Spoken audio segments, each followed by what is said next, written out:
Hey, what's going on, guys? Laz here, as always, and welcome to something a little bit different. We're going to be dipping into my backlog here and playing Final Fantasy III. Now, I haven't played anything aside from 7. Well, like, we have 1 and 2, but I haven't played anything else aside from 7, 14, 15, 16. So, my goal is to try to get through all the Final Fantasy games. It's going to be a long one, but, you know, we'll see how we do. And obviously not like one right after another. I want to break it up a little bit, but nevertheless, I tried recording this earlier and I got through probably, I would say, like the first like hour of gameplay or so. And it turns out OBS wasn't recording the footage for the game. So I'm seeing it right now, recording. Both my webcam and everything else is recording. So without further ado, let's dive into the world of Final Fantasy III. All right, so I have named our people. This is going to be the adventure of Lazarus, Mickey, Justice, and Steve. Me, obviously me. Mickey is my wife. Justice is a longtime friend from high school, and Steve is Steve. He's gonna be kind of our dark horse, so be careful. Keep an eye on Steve. He's really fucking weird sometimes. All right, let's hop right on in.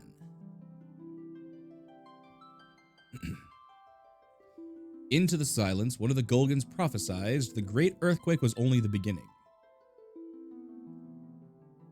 The tremors tore the land asunder. The crystals, sources of the world's light, were swallowed into the depths as monsters emerged from the chasms now scarring the earth.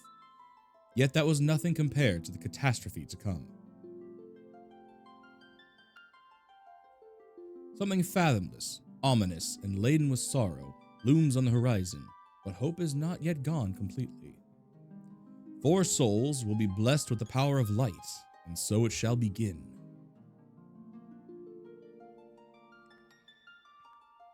Four orphaned youths raised by Topapa in the rural village of Ur were out to test their mettle. They came across a cave, one of the very same that formed when the crystals were lost to the earth.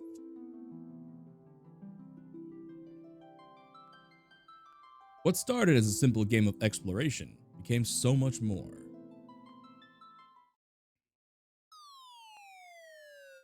Those are a lot of human bones around that hole, by the way. Ouch. Looks like we fell through a sinkhole. That hole was clearly there. You jumped in, motherfucker. Now what do we do? Are you sure this is a good idea? Maybe we can climb out? You wanted to go exploring. Don't be such a bitch. Quit squabbling, you two. We need to find a way out of here.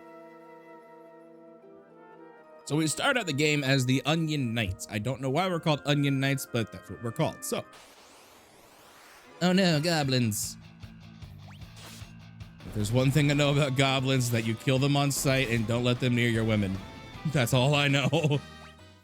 We're in way over our heads. Let's get out as fast as possible. All right. There we go. Okay. So like I said, I did play, like, I'll let you know when I stop playing, but we should be able to get through this pretty quickly. We found a strange rock. Let's go poke it with a stick. Oh god, cave in.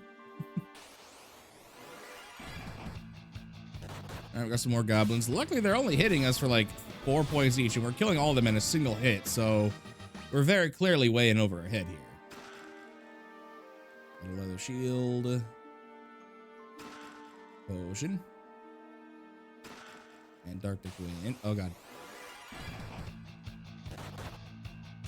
So, when it comes to this game, for the most part, what I'm going to be doing is doing a lot of my grinding and stuff like that off screen. I'm probably just going to either speed through the battles, or I might just, you know, hold on. So I'll either be speeding through the battles or just skipping past them and moving on.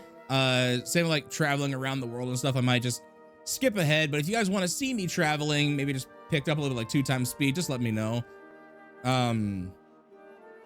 Let's take a sip. I'm not too sure about this. Yes, this stagnant pool of water in a cave. Let's drink from it. That's a wonderful idea.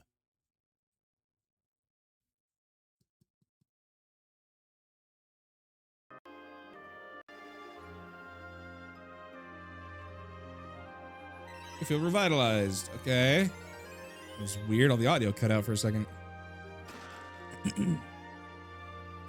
Okay.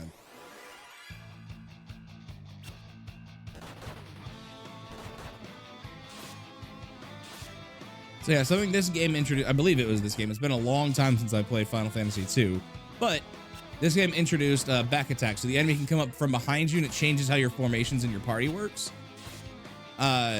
So yeah, that's going to be fun to deal with, especially when it's more powerful monsters later on in the game.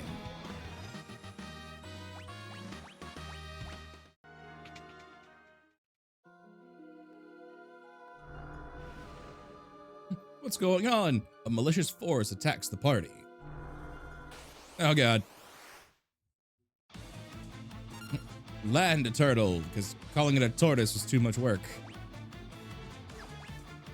We had no spells or special abilities yet, so I'm just gonna let it do its thing.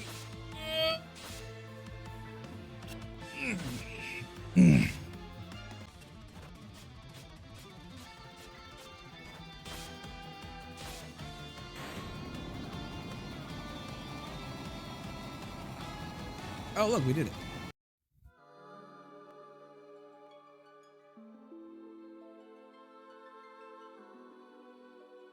Hello. The crystal shines brightly. You four have been chosen. Oh, the crystal's talking. We should kill it. I give unto you the last of my light, and with it the last hope of a fading world. As things stand, light will soon disappear, and the balance of the world will be destroyed. Accept the light into your hearts, and the crystals will grant you unimaginable strength. You have been chosen to be the bearers of our final chance at hope. You cannot allow the light to fade from this world. The party is enveloped in a bright light.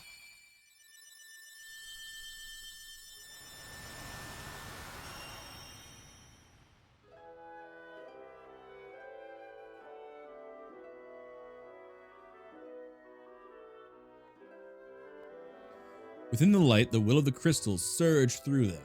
They decided to accept their destiny. What if Steve was just like, nah, I really don't want to. That's really not my business. And so a journey to dispel the darkness and return light to the world began, stopped before it started. The young heroes received the crystal's power, along with its corruption. Could you imagine a Final Fantasy game where you could choose to play as like the bad guy or some shit? That'd be awesome. It'd be like in Fallout 4 if you could have the option to play as a ghoul or something like that. That would be so much fun. And with it, the world's last light of hope. Warrior, monk, white, black, and red mage jobs now available. So for those of you who are younger and don't understand what these terms mean, warrior is your basic fighter. Monk is just fists and, you know, ninja stuff-ish kind of. White mage is healing and debuffs. Black mage is pretty much nothing but damage and, white mage is healing and buffs, like removing status effects. Oh my god. Black mage is debuffing the enemy and doing pure damage. They are disgusting. And red mage kind of does a little bit of both.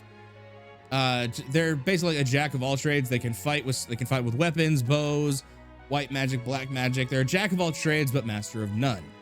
So, step upon the magic sigil and be transported to the surface. Embrace your destiny, warriors of light. I'd rather not. God damn it. So, we are going to have a very specific setup, one which I have been very much looking forward to doing. So, or one that I very much like doing. So, our basic setup is going to be, I'm going to be a monk. I can only use my fists. I cannot use any weapons.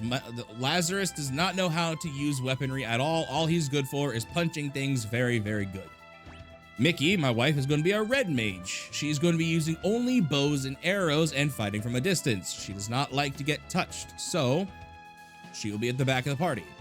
Justice is going to be our black mage. Pure, I shoot fireball into the orphanage kind of mood, if you know what I'm talking about. That's very much how Justice would play a black mage. And then we have Steve, who's a warrior. which we can pretty much change Steve out to be anything that we really need. He can either be a warrior, black mage, white mage, whatever the party needs at the time. Steve is our kind of wild card. However, for the three of us, we are set in stone. Now, since I know where all the collectibles and the treasures are in here, because I've gone through this before, I'm just going to run through that real quick, and I will see you all in just a minute.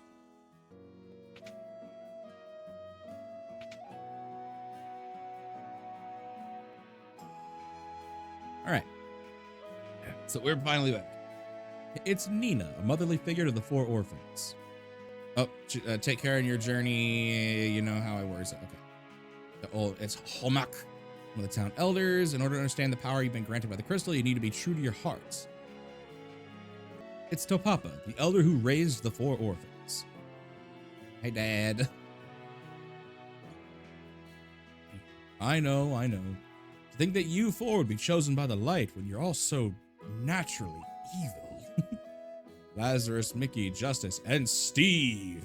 You must understand that such a meeting was no mere chance. The crystal willed you to it. Such is its power. Your souls have been touched by light. You cannot let the strength you've been granted go to waste. You must depart at once and seal away the power of darkness. Again, Steve just looking there, just kind of like, oh, darkness, you say? Just no, Steve. No. Steve just really randomly dark out of nowhere. Oh, God.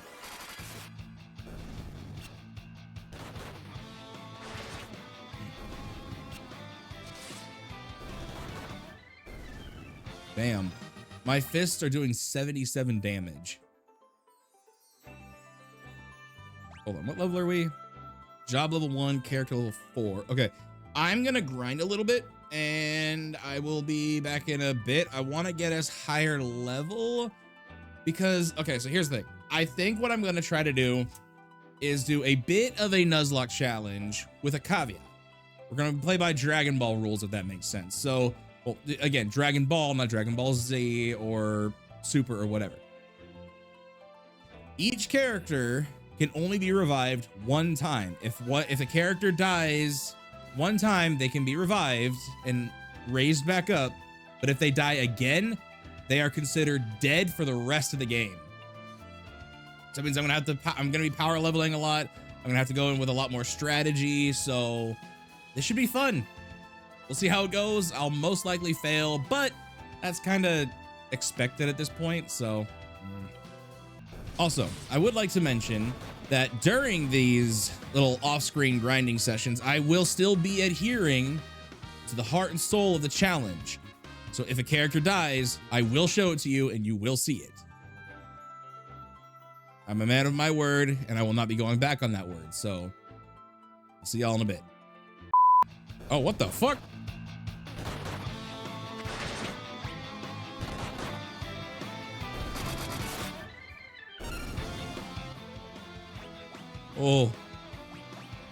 Oh, Steve, you need some help, bro. You need some milk.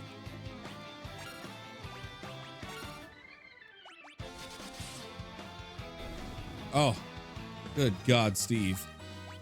Holy shit. Okay. We're gonna run back home real quick.